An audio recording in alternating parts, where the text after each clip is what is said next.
तीच अशा प्रकारचा आहे. पण हा सगळा व्यवहार भगवान परमात्मा कशासाठी करतात तर केवळ लोकसंग्रहाकरता करतात. अशा पद्धतीनं भगवंताचं आणि त्या ठिकाणी श्री गुरु वशिष्ठांचा संवाद आपण या ठिकाणी ऐकत आहोत.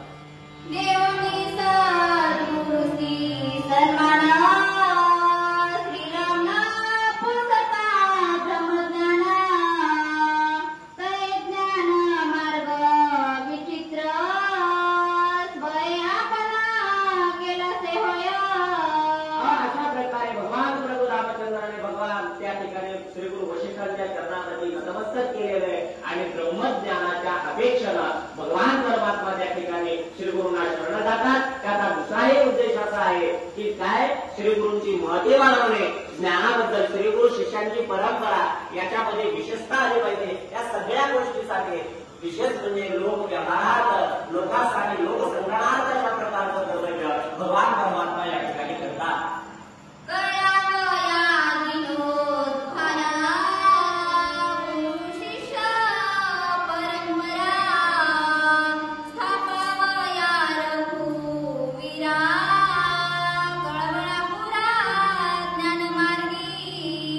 भगवान परमात्म्यानं ज्ञानाच्या म्हणजे ज्ञानासाठी अंतःकरणामध्ये एवढा कळवळा निर्माण का केला?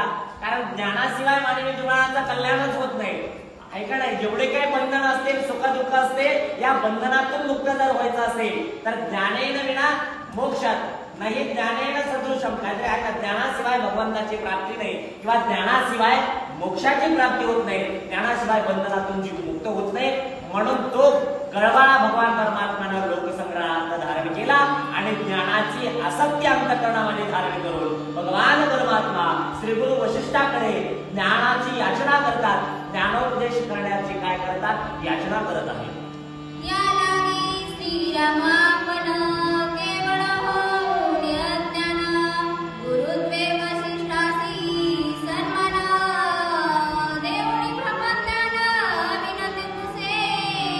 याच्यासाठी भगवान परमात्म्यानं अज्ञानाचं आवरण आपल्याकडे दाखवलं आणि त्या अज्ञानाच्या आवरणाच्या माध्यमातून गुरुजींकडे विनंती करतात की महाराज